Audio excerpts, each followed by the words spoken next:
venture. So that's the first thing that the folks in 1921 did.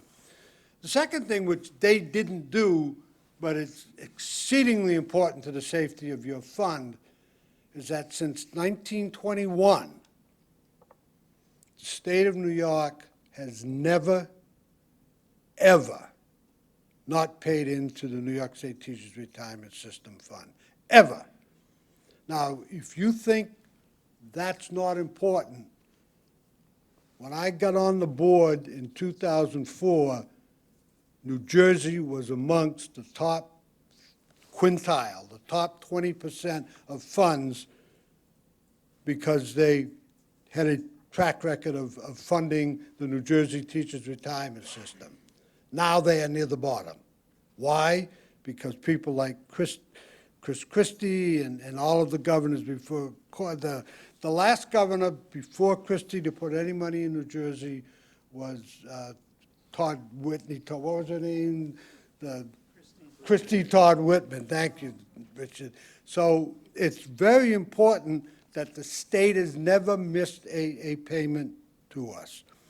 And finally, the last thing, which again, the people that set up the system didn't do, but whoever made the law in 1921 was intelligent enough or smart enough or prescient enough to put your and my my benefits into the New York State Constitution. Now, we in New York are used to the New York State Constitution saying that your benefit and my benefit is constitutionally protected. But we are only one of 16 states that has a guaranteed benefit in the Constitution. And we are only one of 4 states where the guarantee to your benefit starts on the day that you become a member of the New York State Teachers Retirement System. The others take it when you get tenure, when you vest, when you retire. So anyway, I just want to point out there are reasons beyond these 4 folks why this fund is so successful. So I just want you to bear that in mind when you think about your pension. I tell folks that as a retired employee, not just a teacher, but any employee in New York State, retired employee, you will outlive your benefits. Your benefits are safe. All right, now I'm on the soapbox long enough. I will introduce the folks here. Richard Young, actuary, the man that tells us what to charge the taxpayers. Next to Richard is Giselle Russo. Giselle is an attorney. She will not try any cases for you because she works for us. She tries enough cases for us. Next to Giselle is the head of the department, or the assistant head of the department that makes sure your check gets out once a month. Probably, in many ways, the most important person as far as you folks are concerned, Beth D'Elia. Beth sees that the check comes on time with your name on it. Doesn't come to me, unfortunately, except the one that I'm supposed to get. And then we have the person that works, and that's Robin. She's going to do all of your computer questions that you have. How did you figure out the COLA? And if she can tell you how you figure out the COLA, she's better than me. So, and those kind of things. Richard, are you the one that's getting up here first? Yeah, thank you. Actually, I think I'm just going to move this. Oh, yeah. So we can pass this amongst us. Good morning. Good morning. There we go. Okay, clearly I'm very experienced at using a microphone. So, well, thanks, Dave, for the introduction. And I'm going to start by just going over the handout that hopefully I think I gave to everybody. If not, there's some extras on the table back there. So this will just go over some current facts for the retirement system. The first, the big pie chart there, shows our membership at June 30th, 2022, our fiscal year end. As you're probably aware, the system has 6 different tiers of membership. With each tier, with each new tier, the benefits got a little bit lower. We're ratcheted down a little bit. And now at this point, Tier 1 makes up, I think we have about 100 Tier 1 members left, or maybe just under 100. These are our active members. And Tier 1 goes back now almost 50 years, so these are people that have been teaching a very long time. Yes, yes, these are very dedicated individuals. Tier 2 is now about 200 people, Tier 3 about 800. Tier 4 is where the bulk of our membership lies, and that we've got about 156,000 members, or almost 60% of our membership. And that was a tier that was open for 27 years, so that was a tier that was in place for a long time, from 1983 to 2010. And then we have the two more recent tiers. Tier 5 was actually only open a couple of years, so it's only got 11,000 members. And then Tier 6 has now been open about 10 years and represents now about 36% of our membership, or almost 96,000 members. And that's the piece of the pie that is growing. That's where all new members come in. They come in as Tier 6. So as we keep going, that piece will continue to grow, and the other ones will shrink. By comparison, I think with the state employees retirement system, Tier 6 is now well over 50% of their membership over there. For our number of retirees, we've got about 171,600 retirees at June 30th, 2022, about 7,000 beneficiaries. So a total retired population of 178,600, which is a number that continues to grow for us.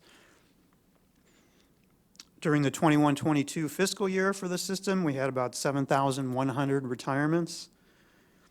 The average age, the average years of service at retirement was about 26 years, and our average age of retirement was about 61 years old. And those numbers have been pretty consistent for us the last few years. Yes, question? Concerning Tier 6, what is the contribution that a Tier 6 employee has to make to the TRS? Also, 62, I believe, is the mandatory age of retirement. Is that correct?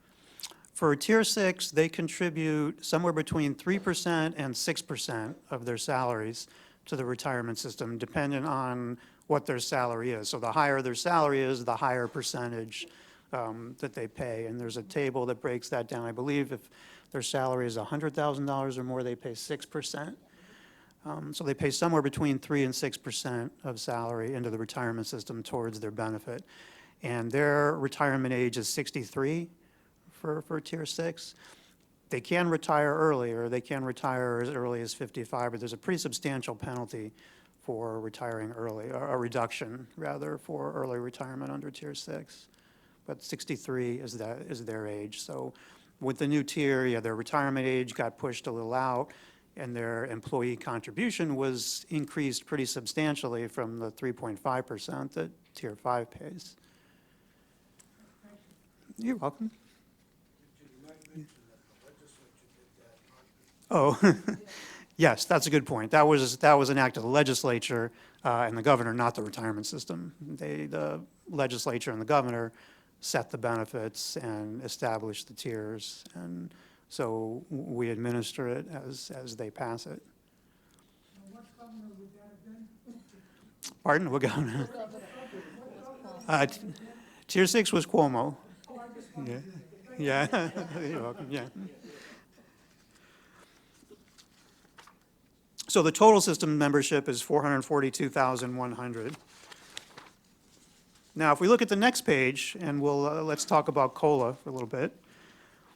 The NYSERS COLA for 2022, which was payable beginning in September and last month, was 3%, which applies to the first $18,000 of annual pension and works out to an increase of $45 a month, which is the largest that is allowable under statute. The maximum COLA percentage allowable is 3%. And according to statute, it applies to the first $18,000 of benefit. So again, this is all something that's in statute. This is not necessarily the way we want to do it or the way that we would do it. This is the way that the legislature has passed the law. So the cumulative average COLA since the COLA was incepted in 2001 is now $389 a month. And the cumulative maximum COLA, if you've been in it all the way and had a benefit over $18,000, is now up to $444 a month. Each COLA, you can think of it as a layer to increase in benefits. It gets paid one year, and then, it keeps getting paid, and then there's another layer on top and another layer. The number of retirees and beneficiaries receiving the cumulative maximum COLA is 16,196, and we've got about 145,000 of our retirees, about 81%, that are receiving some amount of COLA, that have become eligible for the COLA somewhere since 2001. Now, when we're on the subject of COLA, I don't know, you might have seen just recently in breaking news, it was announced that the COLA for Social Security beginning in January is going to be 8.7%. That just came out. If you haven't seen that, you'll see that shortly. I just saw it in the hallway on CNN before we came in. That was just announced. So it's the largest Social Security increase, I think, since the early 1980s. Because, as you're well aware, the rate of inflation has been running very high. So that will, and I believe the Social Security COLA applies to the entire benefit. So it will be a much more substantial COLA that you receive as part of Social Security.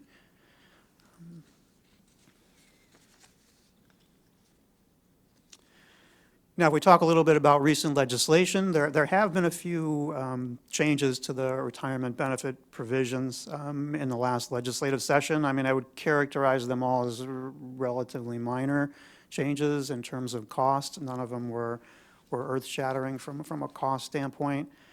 There was one that passed late last year, which was Chapter 541, which improved the minimum supplemental benefit, something that the system's had on the books for a long time. The eligibility for the prior minimum benefit was you had to have been retired before 7/1/1970. So as you can imagine, we did not have many people left in that category. So they improved it to make it such if you retired before 7/1/80, you're now eligible for this new minimum, which is now $550 per year of New York State service that you had up to 35 years for a maximum of $19,250. The purpose of this minimum is intended to be kind of a minimum, a floor for people that have been retired for a very long time and have seen their benefit, the purchasing power of their benefit diminish greatly over the decades since they've been retired. So it's not intended to have a real wide reach, just for those folks that have been retired for a very long time. The average increase in accordance with Chapter 541 is $167 a month. In the average service for that group, there was 131 retirees and beneficiaries that were eligible under this new law.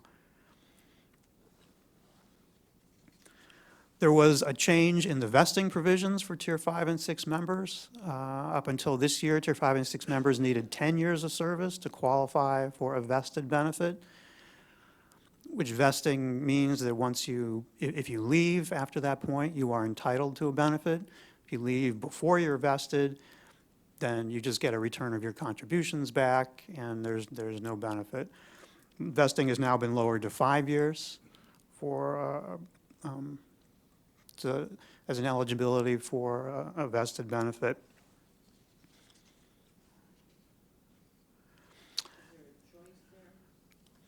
There is a choice that now takes place between 5 years and 10 years.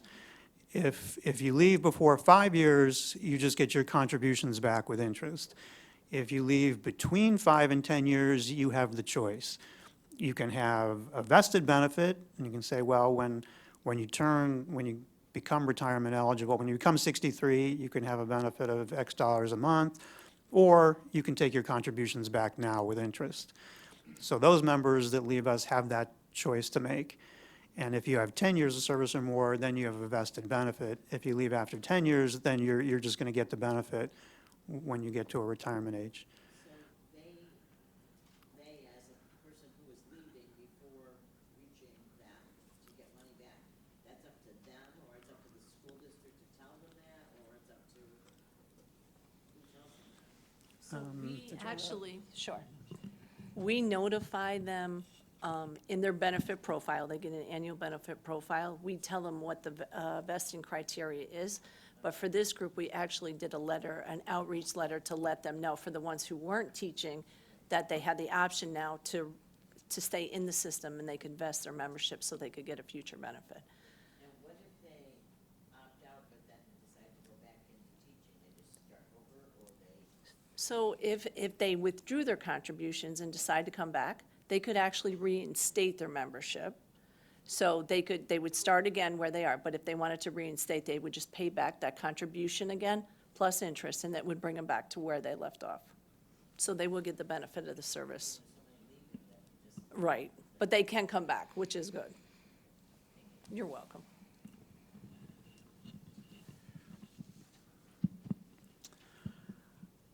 Another piece of legislation that was signed into law was a temporary change in as we were talking about, the employee contribution rate for Tier 6 members.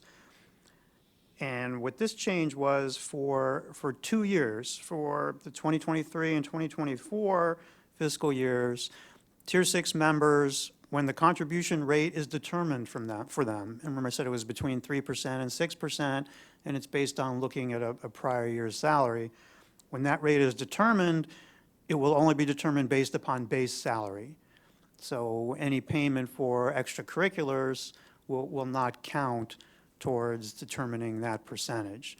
So thereby it possibly puts people in a lower bracket, a lower contribution bracket, depending on their salaries. So it's somewhat of a technical change. It didn't affect a lot of people because it was only if you were perfectly situated and close to one of those salary bands. And it might seem it is kind of a small change, a very technical change. And you might think, well, why would they do something like that? And this was really not aimed at teachers. This piece of legislation really came more from the state for state employees. I think the genesis of it was state healthcare workers that had to work a lot of overtime during the pandemic. And there were a lot of complaints from them saying, well, hey, this isn't fair. All this overtime work pushed up my salary and pushed me into a higher contribution band, and that doesn't seem fair. So that was really where the impetus for this came from. And when the legislation went, they just kind of made it across the board, so it affected everybody. Yes? It could literally be a one-time pandemic event, basically, that caused this. It's not going to be extended after 2024, right? Well, that's a very good question. We were talking about that on the way up here. It certainly would not be unprecedented for them to then go ahead. As it stands in law right now, it is for only those 2 years. The pandemic was kind of the reasoning behind it and what happened there. However, now they've got it in place for 2 years, and I'm sure the thought of extending that is going to occur, and they would need legislation to do that again, to make it permanent. So that's, I don't know if you want to speak to that. Like Richard said, they would need legislation to go beyond the 2-year period. I think it's something that we would obviously keep an eye on and track, and we do post legislation actually on our website. So if you go to NYSers.org, we post legislation that's pending. That's once it's passed both houses, we'll have a summary there. So if anybody's looking for information on legislation, you please feel free to look at that website. And of course, we post summaries on the legislation that has passed. So all these that actually Richard's going over, we have summaries of all these on our website currently by year. So they're separated by 2022, 2021. But in terms of the extender, I think it's just, we'll have to see what happens with the legislative session, in a couple years, depending on if they extend this provision or not. I mean, they may even ask the retirement systems for some feedback, what was the impact? So that could be something that's possibly looked at when they're looking at it.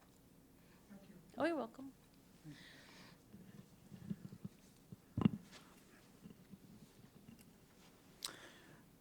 Okay, to keep going, there was a change in the earnings after retirement limit.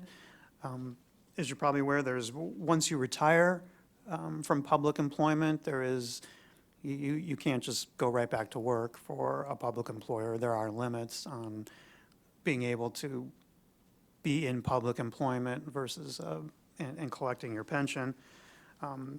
There's an earnings limit now that's about $35,000 a year, which means that if you go back to public employment and you earn $35,000 a year or less, that's okay. They're not going to quibble with that.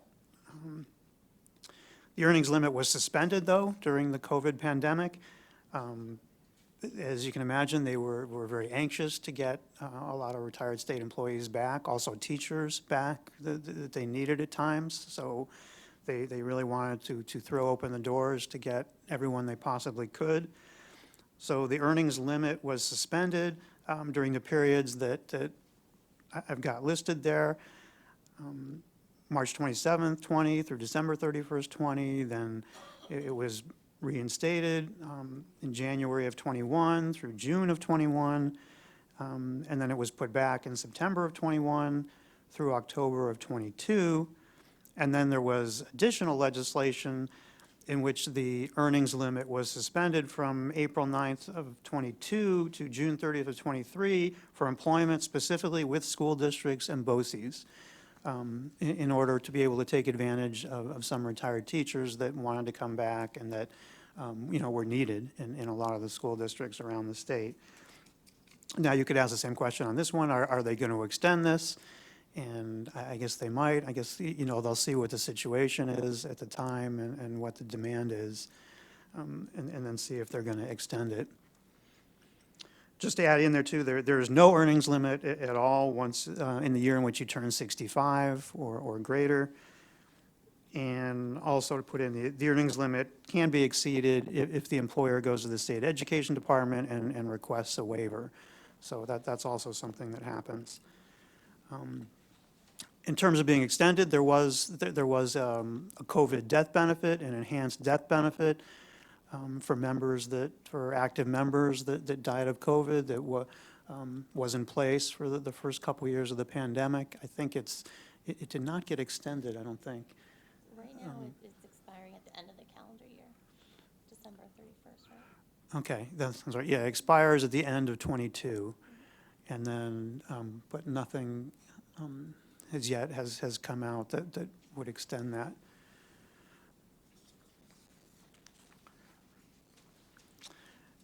Now, if we look on the next sheet and we talk about the system's investment performance, which the system spends a lot of time and energy in investing its assets and trying to get good returns. Over the last 30 years, the system's income has consisted, 86% of it has consisted of investment income. 12% of it has been employer contributions, and 2% of it has been member contributions. So the system's been very successful during that period with its investment program, thankfully. And the system's rates of return are there. 2 years ago, we had a 7.1% total fund rate of return. In 2020, we had a 3.5% return. In 2021, we really shot the lights out with a 29% return, which, I would like to take a lot of credit for, but the capital markets really did that, and we were just there, which is good to be detached for it, because the one for the next year, which has not been finally computed yet, is not going to be that good. It's going to be decidedly worse. So the capital markets have been volatile, extremely volatile over the past year, and this calendar year in particular are down pretty substantially. The system we don't panic through those periods. We keep with our asset allocation. We keep with what we're doing with the intent of just riding through these periods as we have in the past and coming out on the other side. Yes?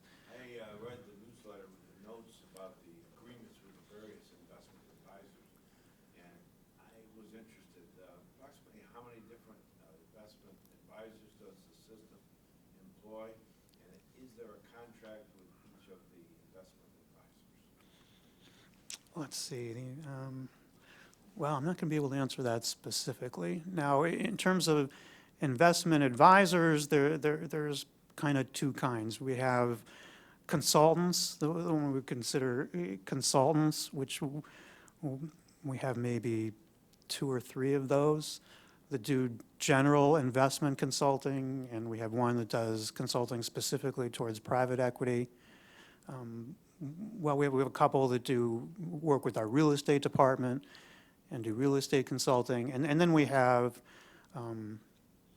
maybe 15, maybe 12 to 15 investment managers that are more along the lines of portfolio managers. They would run, say, an international equity fund, for us. They're all listed, I believe they're all listed in the annual report, in our annual report, as to who's there, and we certainly have contracts with all of them. And one other question, what's the difference between global equity and international equity? Okay, yeah, no, that's a good question. We have domestic equity, which is investments in companies domiciled in the United States. We have international equity, which is investments in companies which are domiciled anywhere but the United States. And then we have global equity, where we have a few managers who are allowed to invest anywhere in the world. So they can invest in companies in the U.S. or outside of the U.S. They have complete free rein to invest anywhere. So the majority of our equities, about 2/3 are in domestic equities, are in the stocks of U.S. companies. Then we have, I think, actually, I don't have to think. It's actually right on my sheet. The asset allocation is a little further down on that same page.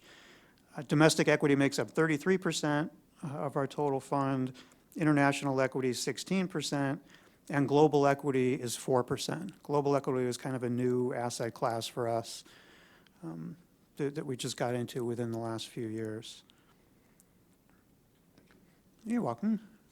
Actually, if we continue on in that, while I'm there, then we have real estate equity, which is 11%, which is commercial real estate holdings, and private equity at 8%. And private equity are limited partnership groups where we're typically in as partners with other retirement systems and other investors, with a group of investors that are investing in companies.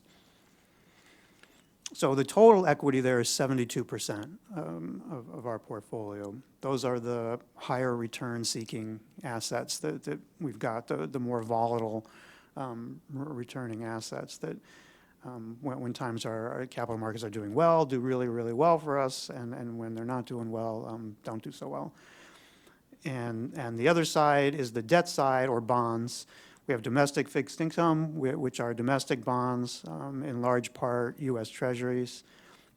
Global bonds are bonds in other countries. High-yield bonds are corporate bonds of companies that are, less than grade A investment, although still names that you would recognize.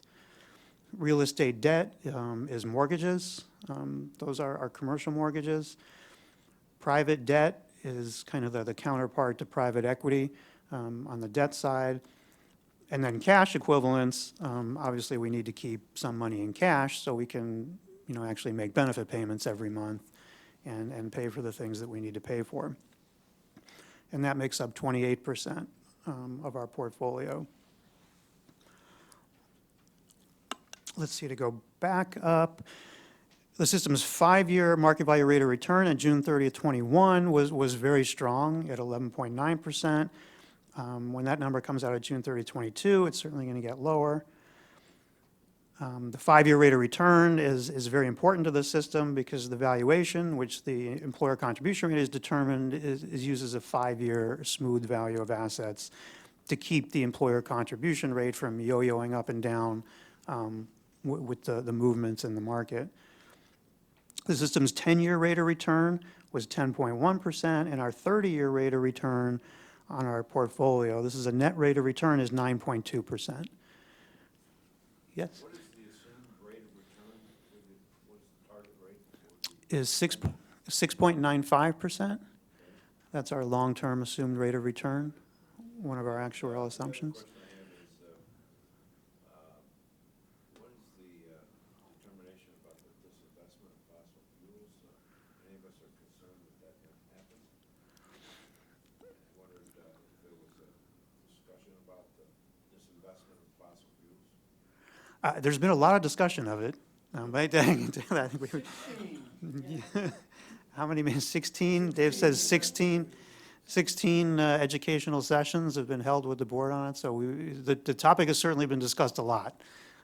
That I can tell you. In terms of what, I don't know if you want to speak to what's actually been done is not as much, although I think it's also on our website.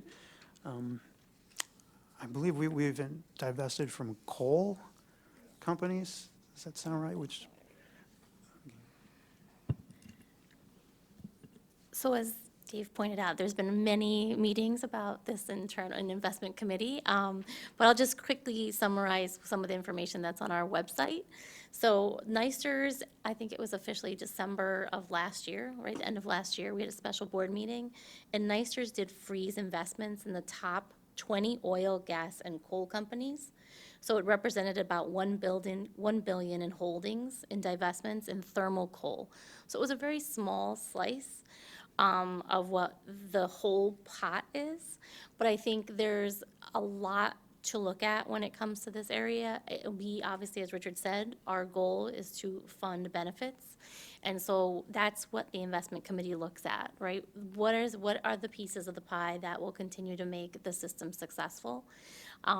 So what they're continuing to do, just in terms of full transparency, is as these meetings occur and as decisions are made, they're actually updating our website with reports, and this is a copy of one. It's right on our website. So this was the last report that was issued, and it talked through all of the system's investment beliefs and what we're looking to do and how the path is going forward. But again, it's a very long, deliberative process. The system really looks at it from that lens, in that this is the monies that Richard just talked to, after all the different asset allocations that we invest in.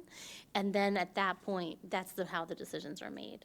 But as the board really does go through a very deliberative process. We have investment consultants that provide presentations to them in educational sessions. This is not something that is done, on a turn. It's really a very thorough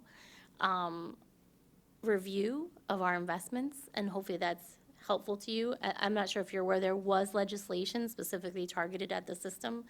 So it was a bill through the state legislature, carried by Senator Brisport and Islami member Kellis.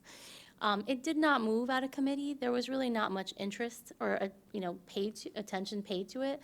But the system did meet with several legislators in the last couple years to talk about this deliberative process and give them a comfort level that this is something that the board takes very seriously in terms of how they make investment decisions. So we'll just continue to track that legislation. I have the bill number if anybody's interested in it. But I think it's one of those things that we just track because obviously, like I think as Dave pointed out, our fiduciary duty is to invest this money in the way that we see best in terms of that obligation. So hopefully that helps. Yeah, yes, it's both. So it's Senate 4783, Assembly 6331. And like I said, it's been introduced for a couple years and it hasn't moved out of committee. So hopefully that's helpful. Yes. Yes. Just on this topic as well as other topics, but I applaud your transparency on this issue. Keep up the good work. Thank you. Truth will not hurt you in any way. Thank you. We really appreciate it. The meetings with the legislature, I think, have been really beneficial to the system. We have a full team that goes on those meetings. And actually now we have a new executive who's in charge of stewardship. So I think that's going to be a great, asset to the system in terms of how we continue to move forward. But I really do think we've tried to meet with legislators, let them know what we're doing, and then post information on our website so the members are aware of it. And we'll continue to do that. So I appreciate that. We can definitely relay that back to our executive director. I think he'd appreciate it. Yes, as you can imagine, it's been a very difficult issue. There's very vocal people on both sides of the issue, and it's difficult to keep everybody happy, you know, in this. But as Giselle mentioned, we take the fiduciary duty very seriously, and the money is here, the money is collected for the benefit of our retirees, and so we keep that first and foremost. But we are in Albany, and so there's a lot of people trying to tell us what to do, you know, so it can be difficult. Our system's market value of assets at June 30th, 2022 was about $132 billion. And our plan's funded status, which is a very critical statistic for us, and this is the ratio of plan assets to plan liabilities, thankfully has been right around 99% each of the past 3 years. And that's, as Dave mentioned in the introduction, that's in large part due to the state making the contributions, the actual required contributions that they should put in. And while at some level that kind of seems like a no-brainer to do, you'd be surprised how many states goof that up, you know, in their operation. And then the retirement system's funded ratio can begin to plummet quickly, as he mentioned, as it did in New Jersey. And that creates a very difficult situation for everybody involved. The retirement system is like the state's mortgage. It's very much like a, you know, pay me now or pay me later type of thing. And paying me later is not going to be good, you know, is not going to be in anybody's best interest. So fortunately, as Dave mentioned, when the systems were originally put in place, to the greatest extent possible, it was kept out of the budget process and the legislative process, which thankfully helps us when a governor or another legislator comes along with the idea that, hey, maybe we'll shortchange the retirement system this year and do something else with the money. Thankfully, the statutes and the law primarily tells them that they can't. And then, of course, they meet with us, and we tell them why they can't. And then that's helped us maintain a good funded ratio. In terms of our recent employer contribution rates, that's there at the bottom. The rates moved between 8.86 4 years ago to 10.29% in the recent years, the recent year rather, but they've been pretty consistent, you can see, which has been good for the school district. So it's not bounced around dramatically.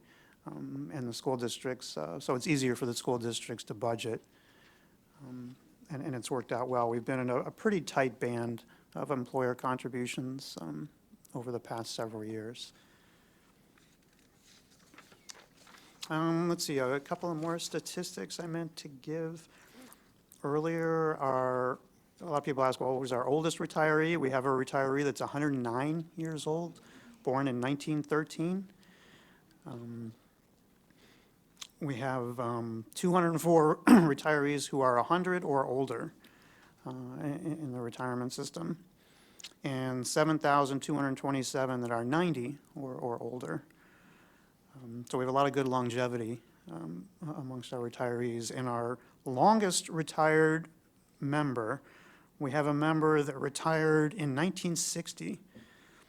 We've been paying her a benefit for 62 years, and she's 103. So that alludes to the point that Dave made, is that you'll not outlive your benefit. The person probably didn't expect they were going to live to 103 when they retired, but they did, and we keep paying the benefit. So in contrast with a lot of our friends, you know, and neighbors and others who are not teachers or are not in the public sector, and they have a 401k for their retirement, that's a real downside of an account balance for retirement. If you're fortunate enough, I guess, to live to 103, you better have socked away a lot of money, because it's difficult to plan that far. Has the death rate during the last 2 years increased? Not substantially. We haven't really seen a big increase in the numbers that we're processing and paying out. So it really, as you would think it would, it hasn't really been substantial at all. Retirements, yes. Death rate, no.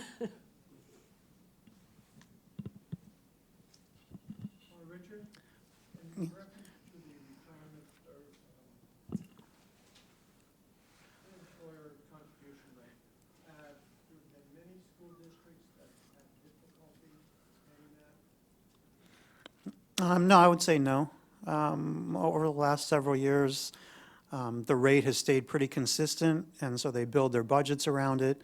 And so they're able to, when it stays pretty consistent, they're generally in good shape.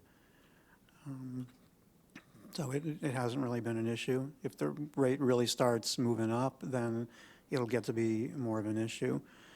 There was a bill passed, signed into law a few years ago that did allow school districts to set up a reserve fund to use towards TRS contributions. Basically, sort of a rainy day fund, if you will, to use if our employer contribution rate starts to creep back up. And I haven't seen any formal statistical survey, but I know a number of them have set that up, which is good. So, they'll have a little extra in reserve for if that happens. Thank you. You're welcome. Yes.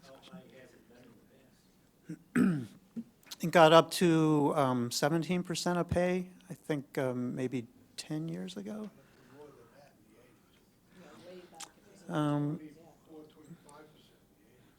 Okay, we were maybe about 10 years ago, it was 17.53. But as Dave mentioned, in the 1980s and 70s, it was routinely in the high teens and low 20s. I think it got as high as 24% of pay, maybe in the early 80s, which I do bring up, but they don't like to hear that. And I'm sorry, the gentleman in the back had a question. I know about half a dozen folks have either gone, that are retirees part of the system, have gone back into the classroom because they've been under the new law, administrators or teachers. What happens to their pension while they're back? And is their salary now again being put into the system that they're getting now? How does that all work with an individual that does that, Well, or retired and then goes back in? they have a couple of different options. So if they're going to make a certain dollar amount, and now, the earnings limit is suspended. So they don't necessarily have to freeze or suspend their pension payments, where previous to that, if they went back, they would have to freeze it. Now, they have the option to rejoin the system, so they can suspend their benefit, rejoin. If they do rejoin, then they can gain service credit and salary, and if they have 2 years, they can get a benefit from that, and if they have 5 years, they can combine their pensions. But they have options, so when they do that, there are different options that they can go by. They don't necessarily have to suspend if they're not working full-time. Do they know that? We do have plenty of information.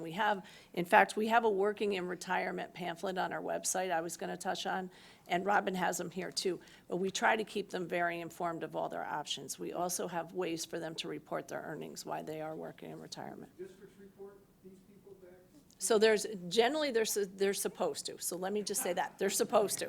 So sometimes there's creative ways to get retirees to work, and they hire third parties to bring them in, and so they try to get around it. The districts are supposed to report the retirees on the regular payroll. That comes through us monthly, so it's all automated. That way we know what it is. Sometimes they'll be in a consulting position where they're paid on a 1099. That's where we ask both the districts to let us know about those. They don't all do that, unfortunately. And we tell the retirees to let us know, because the last thing you want is a surprise where you find it later on, you exceeded the limit, and, we have to suspend the pension for the rest of the year or something like that. So tell all your friends, if they are working, just keep us informed of what they're earning, because right now, there's not limits if they're working in a school or BOCES. But later on, there could be, when that bill goes away, so. Let's say that their employment, now they finally find someone, for example, friend of mine is a French teacher. Retired for 5 or 6 years. The school district hired her back. She's making more now than she did when she retired. But let's say 2 years from now, they find her.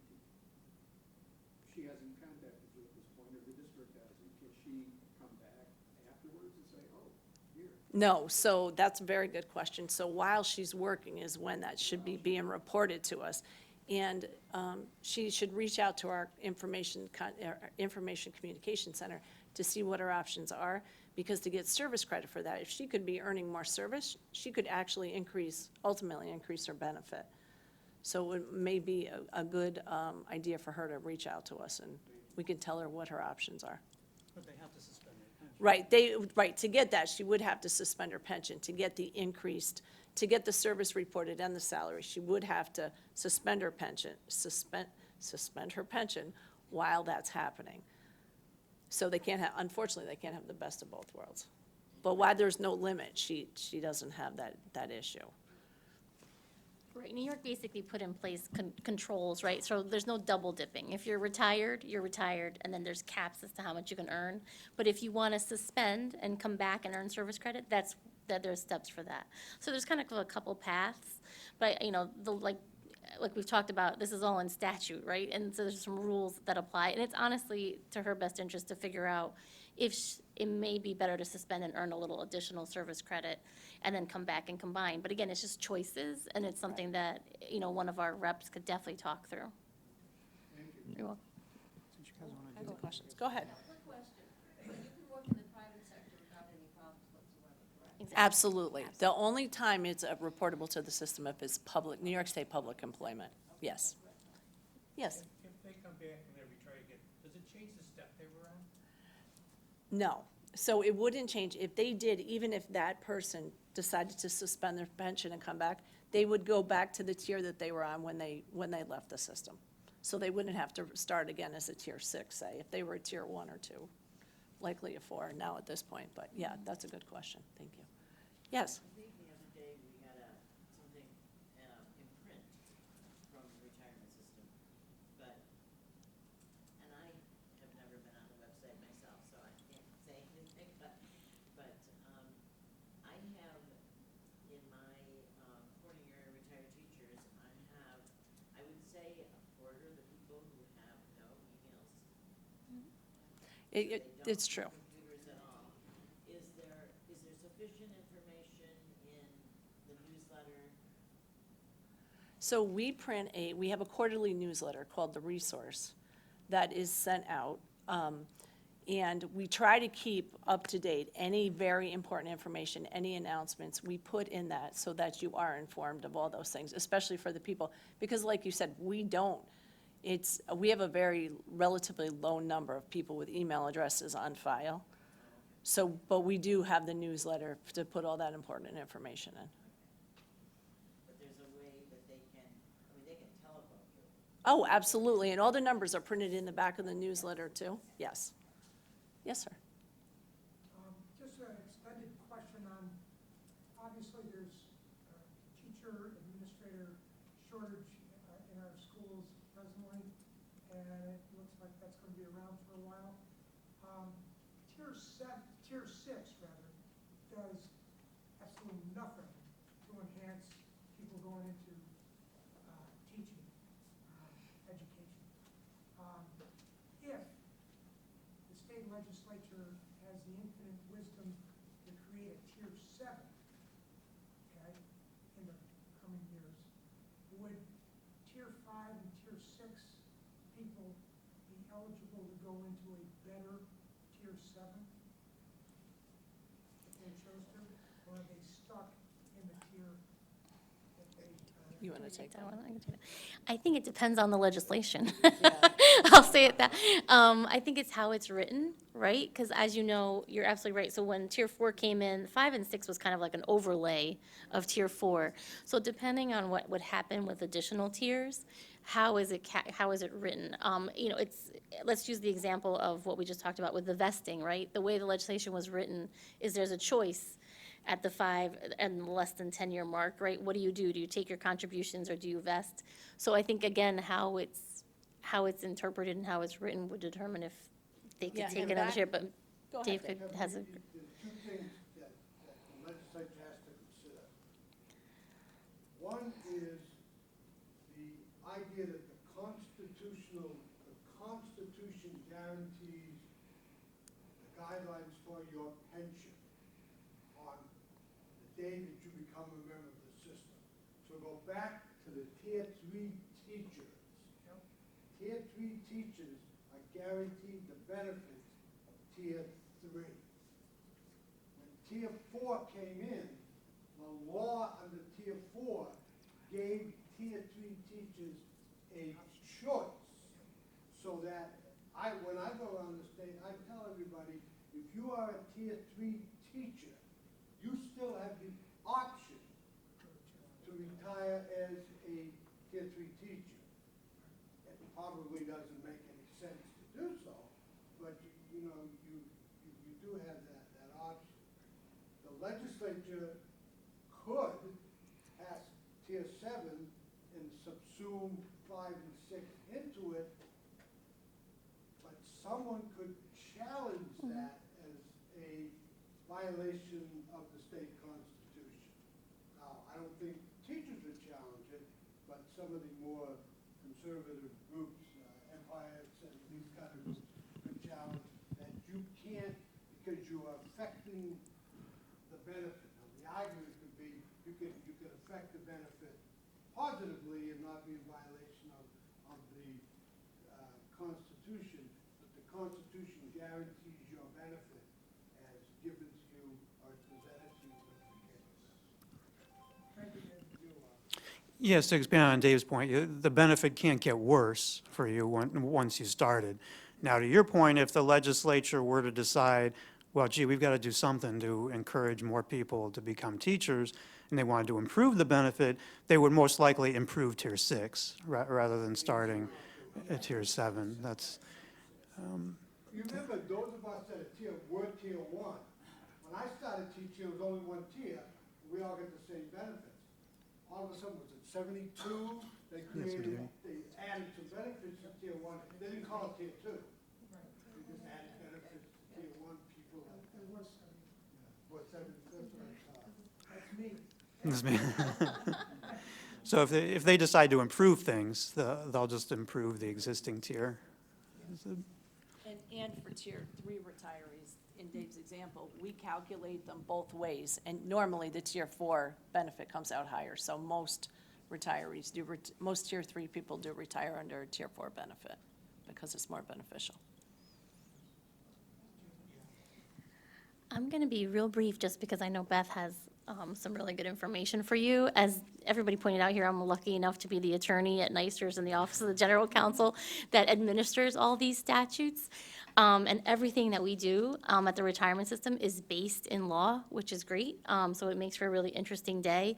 But I really just wanted to quickly, briefly touch on a couple things that I'd like to share with you. So another thing that we do at the legal department is we actually review legal documents that some of you may have been preparing outside of the system. So there's a lot of estate planning that goes on, and we're seeing that.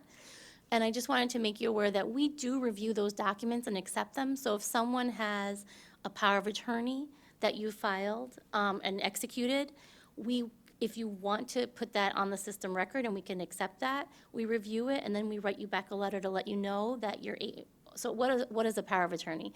I'll start there. A power of attorney is a very important document that you can execute and have someone else act on your behalf, right? So you trust someone, you're gonna name them as your agent. We call them an agent. If you've executed one of those in your estate planning and you want to file that with the system, if you wanted to change your direct deposit form, depending on the authority that you have in that power of attorney, we can accept your document and then send you back a letter letting you know exactly what authority is granted in that power of attorney, and then you have it in your file. And if someone your agent wanted to act on your behalf and change your direct deposit form, they can do that because you've authorized them to change your direct deposit form. And there are periods in your life that may be necessary. So we just wanted to make you aware that we do review those documents. We also obviously review any other legal document, a guardianship, a custodial document, trusts. If you've gone to an estate attorney and planned a trust, where you're depositing and executing this document to name a trustee to manage your funds and your property. If you wanted to come to the system and let us review that and to direct deposit your pension into a trust, we have a process for that as well. So there's forms on our website, and if you even if you don't have access to the website, you could also email us. It's legal@nysters.org, and we'll be happy to send you any of those direct deposit forms specific to those issues. But if you get any questions on that, please feel free to reach out to us, and I just wanted to make sure we mentioned that, because I think it's a great service that we offer, that we review those documents and put them in your file, and you get a letter, and you know exactly who can act on your behalf if that time comes, or if you need it. Absolutely. I have my card. I'll give it right. Yes, absolutely.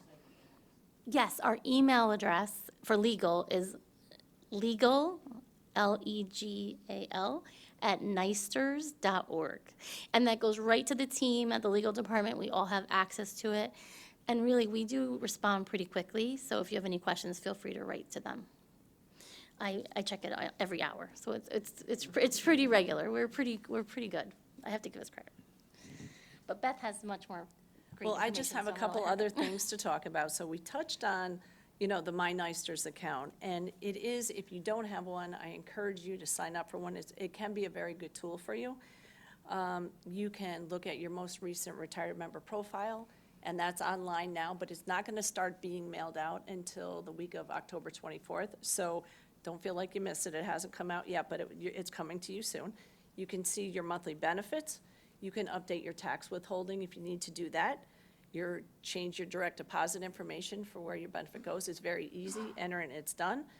Most importantly, you can change your address. And it's really important. That's a key component in us keeping in touch with you, is making sure we have an updated address.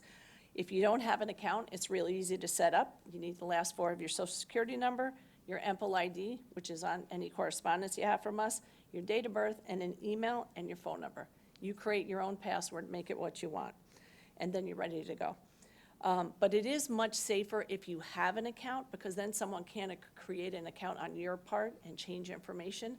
So we find that if, we have a very low rate of fraud accounts, fortunately, because our security is very good. But what is discussed a lot is people who don't have accounts. They're the ones that are easier to hack, because you don't have an existing password that somebody doesn't know what it is. So if you don't have an account, I do encourage you to create one. Other thing I want to talk about, if you move, again, remember, keep your address updated with us. If your mail comes back to us, it's kind of a red flag saying something's up, so we will try to reach out to you. And you can, if you have a seasonal address, which, let's face it, it's October, most snowbirds probably aren't in the room right now. But if you do have a seasonal address, we allow that too. And Robin has brought, if you need a seasonal address form, Robin has those with her, so we can take, especially for your 1099 tax purposes, we mail a lot of them to alternate addresses. And if we haven't heard from you, we're going to reach out after a number of years. Right now, it's 10 years if we haven't heard from you, just to make sure you're receiving your benefits and make sure everything's okay. Because as people age, if they're in nursing homes and things like that, we don't want to lose contact. So it's important to keep us notified, or a family keep us notified. We do rely on loved ones to notify us if a member does pass away, to ensure that we stop the benefits from going to a place they shouldn't be going after the fact. So it's really important. And anybody can notify us of a passing, even if if someone, a friend, a colleague passing. On our website, under the retiree tab, it says reported death, and there's different options, a phone number, an email, however you want to get in touch with us. But those options are out there on our website. But we always are here to help. Giselle touched on estate planning. There's actually, under the retiree page, there's a whole estate planning list. So again, encourage you to use our website for all those tools that are there. We have the 800 number. The most important thing I wanted to touch on today was, I heard a few of you discussing this earlier, was the election. Right now, the retired teacher board member seat, currently held by Dave Keefe, is up for election. And the term of that, it's a 3-year term, starts January 1st, 2023, goes to December 2025. The ballots are being mailed out right now by an independent agency, and this is what the envelope looks like. So if you see that, it does have our My Nysters logo. We encourage you to mail the ballot back in. So it's, those ballots have to be returned by Halloween, October 31st. And information on Dave and the other candidate can be found on our website. And the Board of Elections is going to meet on November 14th to officially compile the results, and that mailing is being done by the American Arbitration Association, and I have a phone number. So if anybody feels, the ballots haven't all gone out yet. They're being mailed through Friday, October 15th. So if you haven't got one, don't panic yet. But the phone number's on our website. If, mid-next week, you still haven't seen a ballot, but it is on its way to you. And that's all I have for me. Yes. Okay, so if you don't get one by mid of next week, I'll give you the phone number. I have the phone number here. And you can call, and they'll send you a replacement ballot. Each one is specifically numbered, and so they'll send you another one with your same number on it. This is a picture of what the ballot envelope looks like. No, okay. Yes, ma'am. I have a question. If somebody's receiving a pension and dies in the middle of the month, they have received their benefit on the second Wednesday, Tuesday, no, at the end of the month, and they die then 2 weeks later. Yes. Do they get to keep that benefit, or do they have to send it back? Very good question. So you are paid for October. You're going to be paid on the last business day of the month, which is the 31st this month. That is for the month of October. So you're paid at the end of the month for that month. If they passed away mid-November and we didn't know about it, so November 15th, they got the November 30th payment, they would only be entitled to 15 days that they were alive. So then what would happen is the system would automatically, and most benefits are paid direct deposit, go in and reclaim half of that. So that's how that works. When Okay. my father died, the Social Security sent me a letter. They told me I had to send his benefit back. Okay, I knew that, and I did. yeah, Well, not only did they cash that check, but they then took the benefit out of his check too. So they doubled it. yeah, And I made many contacts. that's unfortunate. Office, et cetera. Finally, I called Brian Higgins' office, my local congressman. Mm-hmm. They were able to settle that. That's unfortunate that it took that kind of interference More than once. with Social Security. Right, with Social Security. So I Yeah. just wondered how the teachers. Yeah, so for a teacher, every day they're alive, they're entitled to the benefit. That's all I need to know. Right. So we will only go in and reclaim the portion that was the overpayment, based on the date of death. I would now have that kind of a question. Yeah. That's we're getting to that. I'm sorry, yeah, right. Yes, sir. On the ballots, I had a question why there was no file included with the ballots, or there was nothing in there saying where we could find the information about it. So we asked, when we created the ballots, it was, we were only notified on the very last day that there was going to be a second candidate. So we didn't have a lot of time, because in law, everything's is in the law, what the time frame has to be. We didn't have the time to turn around a mailing as well. A mailing to a separate mailing, we talked to the agency that does the mailing. They recommended you don't send the information about the candidates with the ballot. It would have to be a separate mailing. A separate mailing to, 100,000 people is very costly. So we didn't have the time to turn that around separately, and the other candidate had the option if they wanted to do a mailing as well. So that's the And why. There wasn't anything in the ballot of where we could find anything. We had people saying they went online. So we thought the website is referenced we had the website referenced on the mailing, so it's I know there's not a lot of information on the ballot, but it does have our website, and the website is where all the information is. So I appreciate the input. This was kind of a sudden thing for us. We didn't have a lot of turnaround time, so if it does happen again, hopefully we have more time to prepare. But due to the timing, because the dates are in the legislation, and we had a very short turnaround time for this. We had people that said they went online and they couldn't find information about either people Okay, yeah. online. Yeah, so actually, as this was going on, I think it was right in the beginning of October, we did put out, our Education and Outreach Department put out a really good FAQs. I have a copy of them here. If someone wants to take this copy, they're welcome to it. So the frequently asked questions actually lay out some information, and now it's actually a headline on our website. So if you go to NYSers.org, right on the very first page, there's a headline that says retired teacher election, and if you click on that, it brings you to the candidate page. So both candidates are there. Further down, so if you had a small device, you could. Yeah, it definitely would help Yes, so yeah, that would be one of, so now there's, Tell me they couldn't find anything. yes. Yeah, so if they need another one, again, they can call the number and they can get a replacement ballot. There's still time, because they have to be postmarked by October 31st.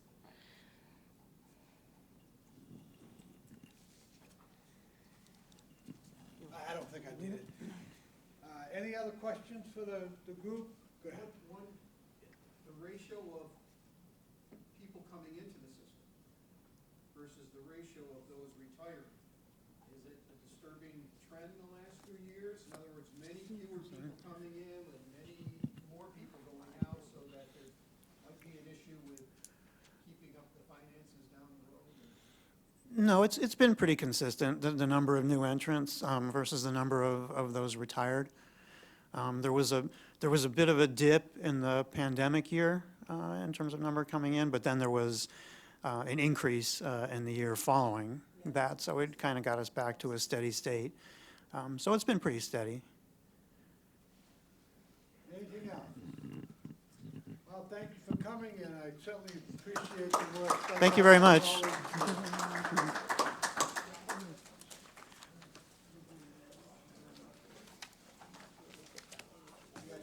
Yes, I'm gonna take my card. Yeah. Yes. Oh, we went a little over. It's be my card. Have a And you have a card? Yes. Yeah, thank you. Yep. All right. 15th of the month to make sure that the payments are in place. Because believe it or not, the bank file's created 2 weeks in advance because it goes all over the place for so many.